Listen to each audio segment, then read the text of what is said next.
It's time to go to the snow. Yeah, I mean, we got the hint that there was snow earlier. Now we have more snow. Ooh, it's cold. We're going to freeze in the snow. Or But we'll not. just get some heartwarming moments. Or we'll get some heartwarming moments. I mean, I guess I don't know when this is going to go up, but hopefully it's not hot like it is right now when we're recording this. Maybe Ooh, it'll be a little cooler. hopefully. Hopefully. But hello, welcome to this week's episode of Jared and Now Watch Love Live Sunshine. It's episode 21, I think. That sounds about right. It is. And we're here to talk to you about Season 2, Episode 8, called HAKODATE. By the way, I'm Jared the Sandladium. Hey! Let's talk about this episode. Let's do it. Let's do it. So, Aqua has found themselves across the country. Yeah, we Googled to figure out how far away it is, and it's far. Like 1,200 kilometers. Oh, we first see them like in a blizzard, which Yep, is very confusing. it's really confusing. Because they're like, "Oh, we're just at home. Why is it snowing here? It never snows here." And then it's like, "Oh, we're in Hokkaido. Whoops." What's the thing that Yoshiko says? Oh, what does she say? It was so funny. I don't remember. Oh no, it was so funny. Dang it! She says something funny. She does while they're trying to get through the snow. Oh, she's like trying to avoid all of the snowflakes. I can dodge it. I I can can dodge dodge it. it. I can dodge it. I can dodge it. I can dodge it. And just gets flown over. Yep. There we go. We remember now. So basically, all of them they're in Hokkaido. It's snowing, and they're all cold because it's snowing. Snow, and they're wearing their uniforms for some reason, Yeah. and so they're wearing like tiny skirts, and like there's no way in heck I would ever wear a tiny skirt like that and no leggings or whatever. Also, apparently, Yoshiko did not bring proper weather or winter footwear because she just slips and falls on her butt. And this leads to Mari and Daya being like, "You should have brought boots." Look at the grip on these, and then There's they so much fall into grip. a snow pile. Like, we can walk up this snow pile. A-okay. Ha ha ha. Thump. And then while that happens, Hanamaru just shows up in like 30 layers. Like, "Hey, what's up, guys?" It's amazing. And then falls over and just like runs over Yoshiko, Ruby, and Riko. I mean, that would be me though, and like 30 layers looking like a giant roly poly. I hate being cold. But the main reason they're in Hokkaido is they are there to attend the Hokkaido Love Live regionals as guests. They are the guests of Saint Snow,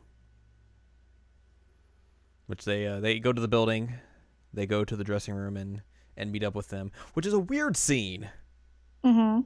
because like it's been very much established that like Chica and Sarah are friends and like Yeah. call and talk to each other, but then the rest of the group is like, "Oh, look at these guys! They're probably so cocky because they went to nationals last year." It's like, what are you guys doing? It's really odd because, like you said, it's been established that they're friends, and like they've been getting advice from Saint Snow all the way like since last time they saw them, Mm-hmm. and it's like they're not villains, guys. Yeah, and like Sarah just like goes and like apologizes to them for like, "Hey, we were kind of arrogant last time. Sorry." Yeah. Even then, like the rest of them are still just like, hmm. Chica's just like, "What is going on? What? This is real weird." Chica is the viewer insert there. Basically, yeah. She's like, Well, we're friends. We've seen us being friends. yeah. While all that happens, like Leah doesn't say anything. She's like sitting there, and Ruby notices that like her hands are shaking Mm-hmm. before the performance. Like she knows something's the matter. And then we cut to Aqua's in the crowd, and they're getting ready for the Saint Snow performance, and we get to hear like the first 5 seconds of Dropout,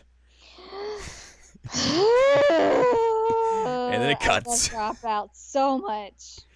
If there's one thing that is bad about season 2, is that you don't get a good Saint Snow performance, and they just like constantly tease you with them. It's like, Well, especially because Dropout's so freaking good. mm-hmm. It's the real bummer. Especially when like I was watching this the first time, and I was like, oh, okay, like because like you hear Crash Mine, it's like, okay, yeah, that's fine. Like it's not as heavy as like Self Control, but then you hear like the opening bits of Dropout, and you're like, all right, yeah, this is what I'm looking for, and then like that performance just cuts immediately. You're like, no. No. Like I didn't really I don't like Crash Mine that much. But then like Dropout, every time I listen to it, I'm just like, yes. This is quality content right here. But then we get robbed of a good performance. Well, and we get robbed of like actual storytelling, which really upset me. So basically, we see the first little tiny bit of that performance, and then like it cuts afterwards to Awkward as being like, "That was, man, can't believe that happened. Can't believe that they did that during their performance." And he's like, "What happened?" Which they did that once in season 1, and it bothered me then, and it bothers me even worse here. Mm-hmm. Aw. Like they could have like probably saved time by like just going like without the credit song this episode, most Yeah. likely. But I think like the reason they cut out the performance is essentially like they had a lot of storytelling to cram into this episode, between just like the Saint Snow stuff, and the Ruby and Dia stuff as well.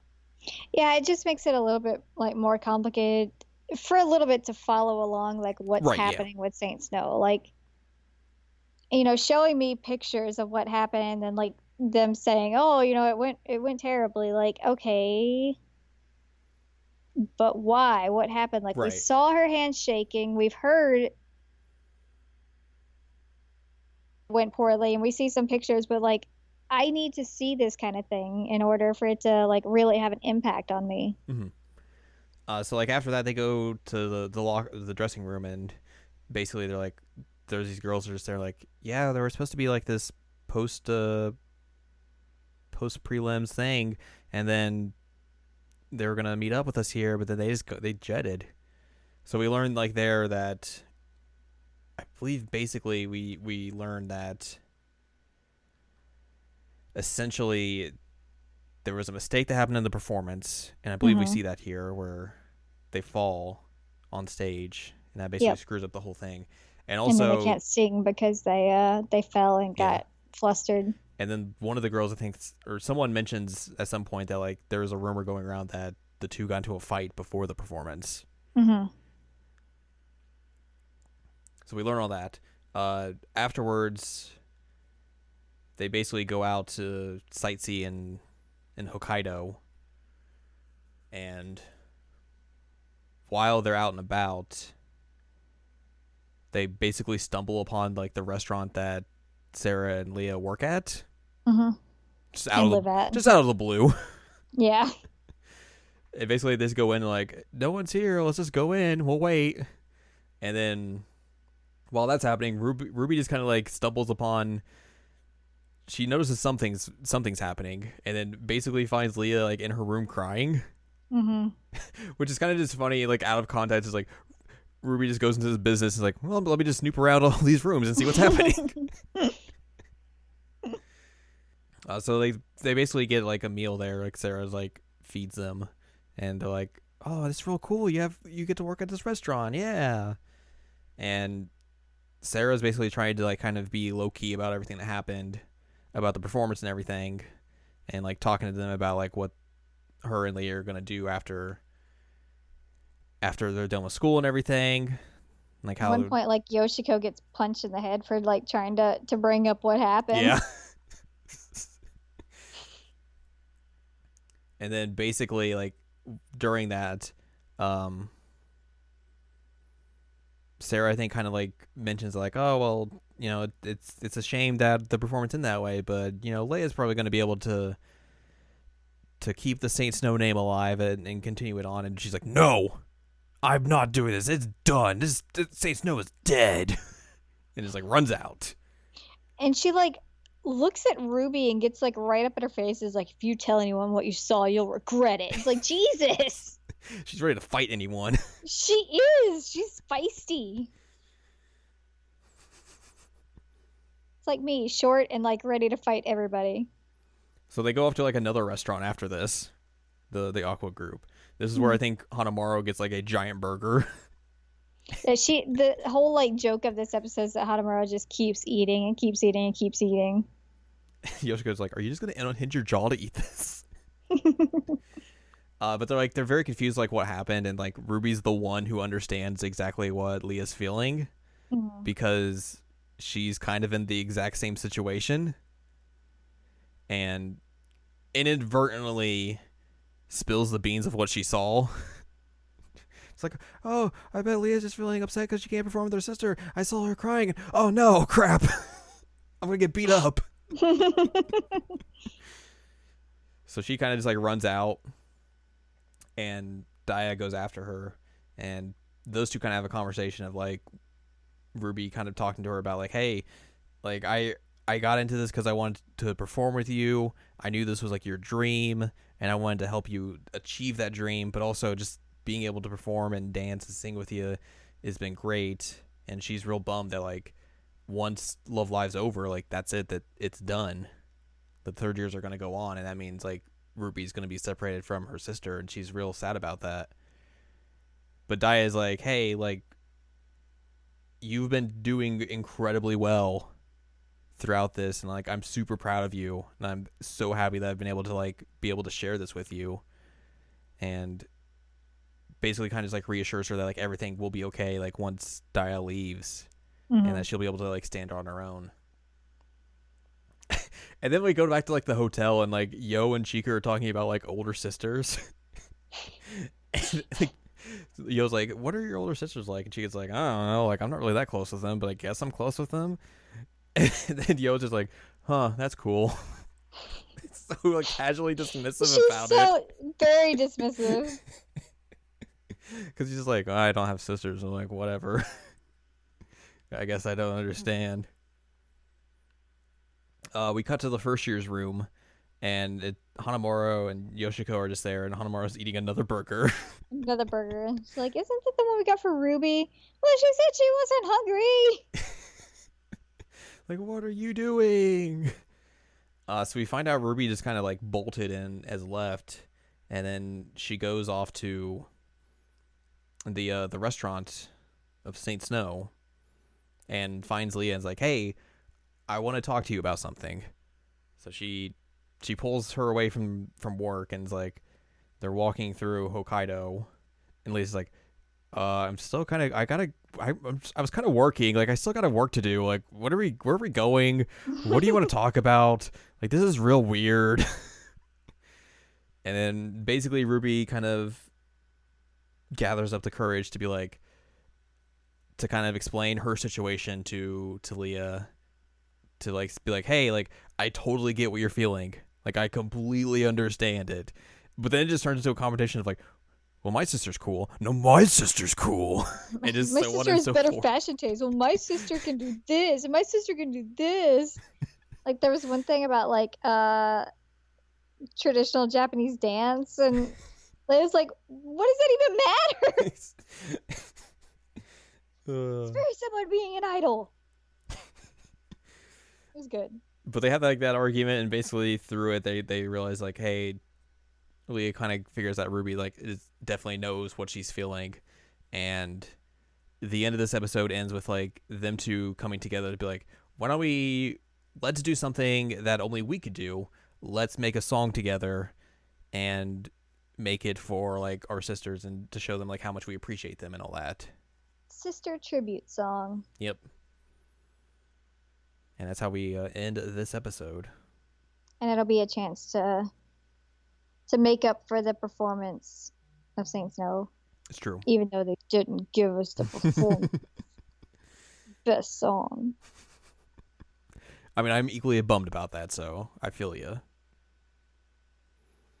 But also, like, another episode where we get, like, another two characters paired together that you wouldn't expect. Yeah. And also, like I mentioned like earlier in the series, like it's really good that they give Saint Snow like character development.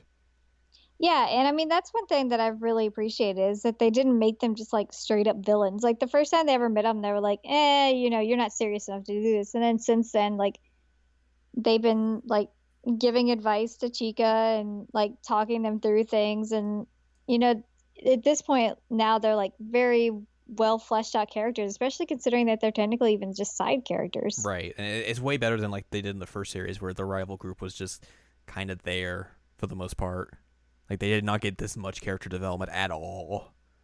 So it's one of the things I think that they really improved upon with this series is that they really made the rival group like actually Matter.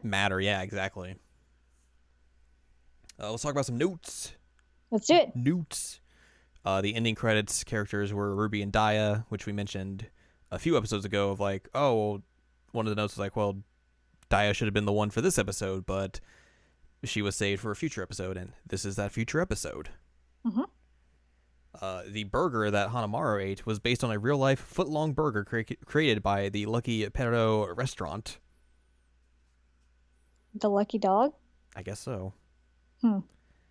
And then this is the first time that Saint Snow had lost. And then we got some animation errors. At 52 seconds, Yoshiko's right hand has 6 fingers. And then it's just part of being a little demon. It's true. He grows another finger. At 4 minutes 33 seconds to 4 minutes 41 seconds, Mari's winter coat is colored brown instead of her usual white color. So yeah, that's going to do it for this episode. Next time, we will continue the HAKODATE arc with Awaken the Power. Because that's a song. It is a song. Sorry, my voice cracked. It's fine. I think mine did it too this episode, so A-okay. So yeah, we will figure out how to awaken the power and get a huge, big ol' group performance. With sisters. So look forward to that next time. But for now, if you'd like more from us, go to seasonlanguagecheckup.com or scc.cool, where you can find past episodes of this podcast and other podcasts like the Seasonal Language Checkup and Seasonal Language Checkup OVA podcast. You can also find columns and reviews on the site as well if you'd like more from us. Or from Anladium. Getting tongue-tied here at the end. Go to anladium.com. She has columns and reviews there. And if you want to follow us on Twitter, twitter.com/animecheckup. That's where Twitter happens. So next time, Awaken the Power. Awaken the Power.